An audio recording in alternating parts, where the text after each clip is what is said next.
Welcome, everybody, to the Notorious OTB, brought to you by the Sports Gambling Podcast Network. And, folks, as always, it's all good, baby. It was all a dream. We used to read Blood Horse Magazine. I got my Cuban links on. Yes, Cuban B. And I'm your host, Chase Sessions, the Wolf of Oaklawn. I'd rather be trapped than lazy. Don't care what they say, I'ma do what pays me. It happens every year about this time. Weaklings act like they lost their mind. Alphas reclaim the neighborhood. Rob the sheep and all the wolves get good. Yes. Welcome to the show. Joining me, as always, you might know him as the Michelangelo of the crying Michael Jordan. He is your favorite capper's favorite capper. Ladies and gentlemen, Barry, the benevolent time travel, Stiper Spears. Hey, what is this? What is this shit here? Hold up. Hey, who been putting out their clothes on my floor? Who has been putting out their clothes on my floor?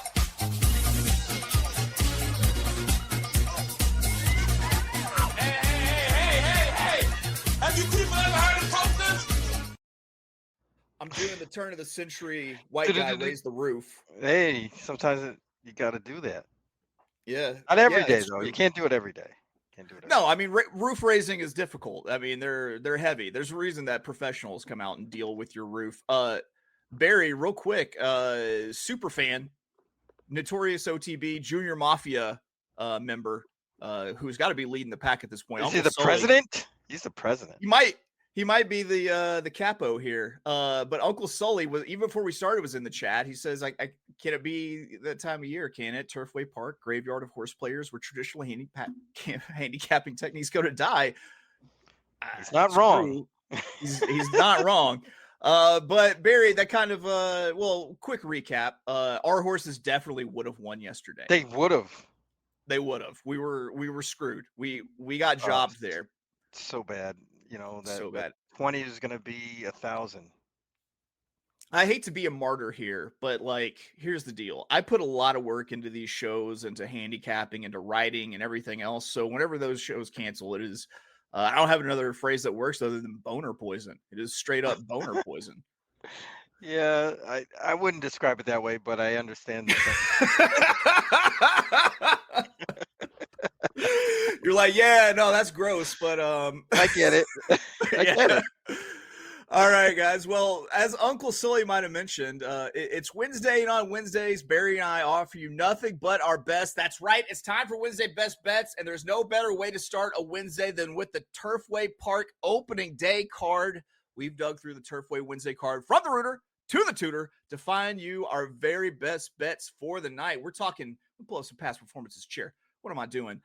We're talking Turfway Park Wednesday, today, the 3rd of December, year of our Lord, 2025. Post time for this card is going to be 5:55 p.m. Eastern, 4:55 God's time, 2:55 Pacific time, out on the Pacific Coast. And Barry, I believe that Turfway has the same quality as Delta Downs, where it's kind of like when you're racing during the day, it kind of like someone turned on the lights at a porno theater. Again, another description that I wouldn't say, but I understand it. I get it. Yeah, you're right. I'm relatable, man. Well, yeah, no, I will say one thing. Uncle Sully is right. Is it gets crazy. I once won $900 on a pick 3 at Turfway Park that paid for 2 of 3 correct. See. That's what we need in our lives. That most definitely. All right, Barry, let's get into it. You are going to be leading us off today because you got to play coming out of race 4, 8.5 furlongs, $8,000 claimer on the synthetic, like every single race here at Turfway Park. What are you doing? Yeah, this is a nice little race here for some low-level claimers. Kind of the typical race at Turfway, $8,000 open claimer going a mile and 16th on the synthetic is like what they do all the time. And these races are great because there's always a lot of chaos. it's almost like the lower the level, the more chaos it is, and the lower the better here. Seems to be a lot of speed in this race, and for that reason, I went to my pick is number 5, Juanita's Express. Um, this horse has a pretty decent record on the synthetic, 3 for 13 lifetime with 3/3. But the last race this horse ran on the synthetic, which was in March 16th, 2024, the comment reads, lacked room, tons the best. And it seems like getting back to synthetic would be the greatest thing for this horse. They're running a little bit over their heads, last year, and then the early part of this year into the summer. Didn't have that many starts. The start on September 20th, 2025, at Belterra on the turf was very encouraging for this spot here. They ended up going into a similar race on October 2nd, got a wide trip and didn't really do much. I think they were really kind of waiting for Turfway to open up and they'd have their swing at spots just like this. Rafael Mojica gets aboard, who I think, according to the numbers, his 3 races with this trainer are the 3 races that they've won together, which is kind of interesting because this is the only horse that this jockey has won on for this trainer.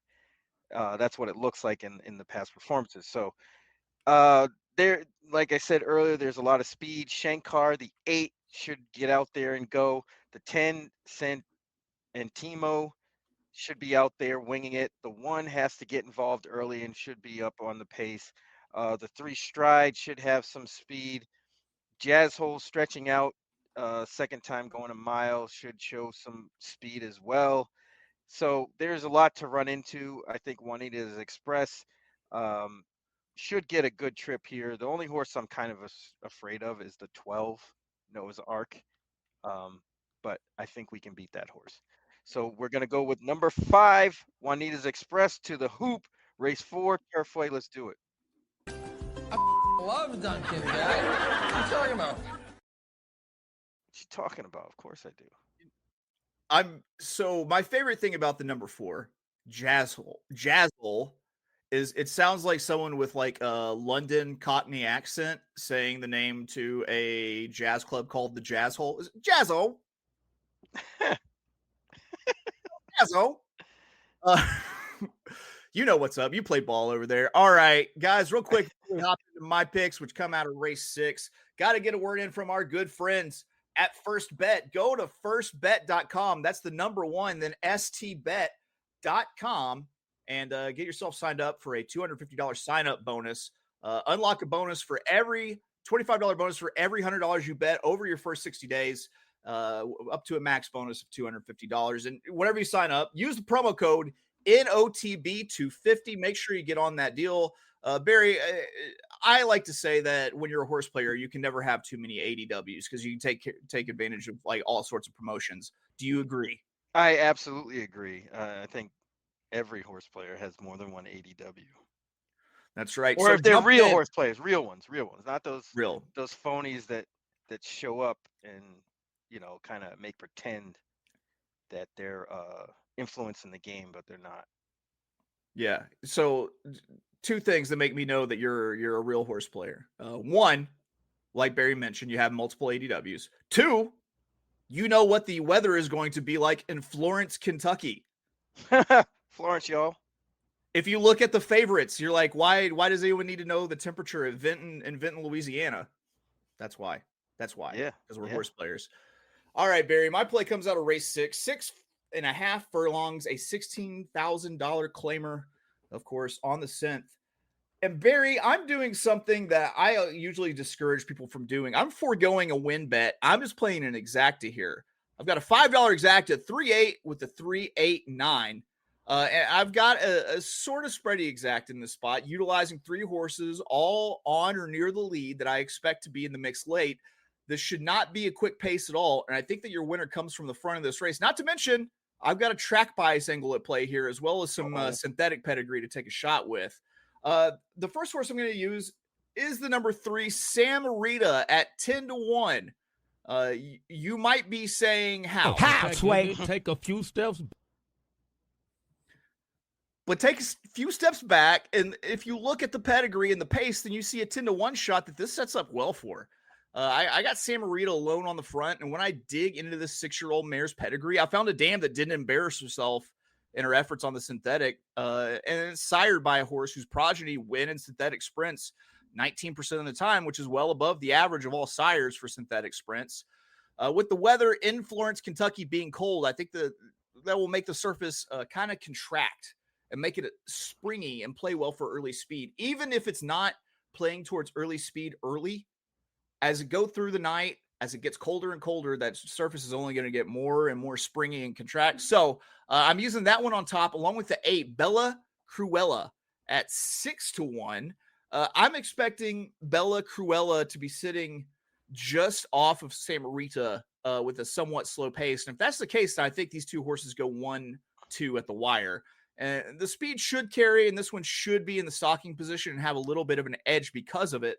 And then I'm also going to use this horse in second, wheeling in the number 9, Honey Holler, 6-1. This is the horse I like the least of the 3, obviously, because I'm only using it wheeled into second place, and it should be coming from a little bit further back also. Honey Holler, 3 wins on the synthetic, stands to get a trip that will set up well, but I'm fading her out of first and into second to round out my $5 exacta 3-8 with the 3-8-9. Barry, before I move on, did you have any thoughts on this one?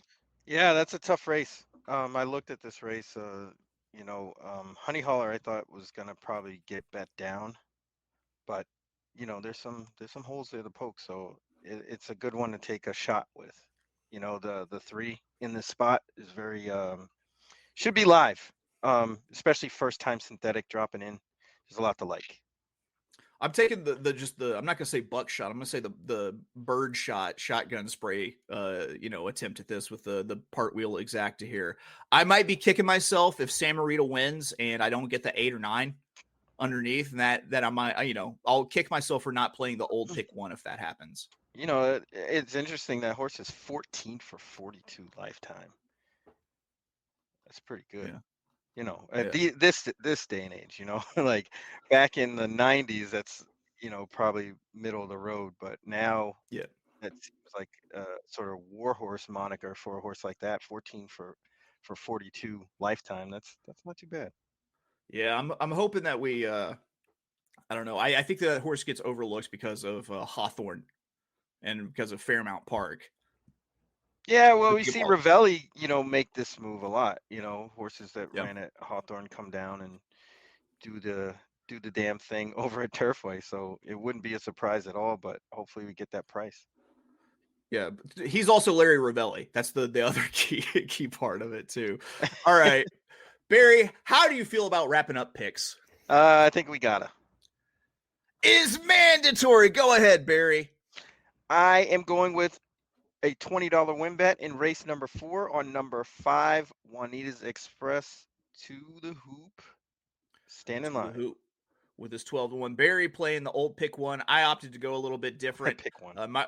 My Wednesday Turfway Park best bet, race 6, $5 exacta, the 3-8 with a 3-8-9. That's Samarita and Bella Cruella in first, with Samarita, Bella Cruella, and Honey Holler in second. Barry, that's it. We've done the damn thing. We've given our picks. I've said 2 unsettling things to Barry, who would not use the same words to describe what I was describing. And then we've had Uncle Sully popping off in the chat, Junior Mafia Capo. That's it. I think we've run the gamut of things that can happen on the Notorious OTB. Well, not everything. I mean, StreamYard is still working. Oh, goddamn, you are right. Yeah, we're on a hot. You just gave us the announcer's curse there. We're gonna miss that field goal tomorrow. Guarantee it. Better not. All right. Well, guys, that is it for us. We'll be back tomorrow. We got a guest joining us, Kaylee Shapiro. We're going to be talking the Cigar Stakes Day card at Aqueduct for this Saturday. We'll be back 2 p.m. Eastern, 1 p.m. God's time. So check us out then. Until then, we love you. Bye. And what the fuck are you doing on TV anyhow? I get calls from back home every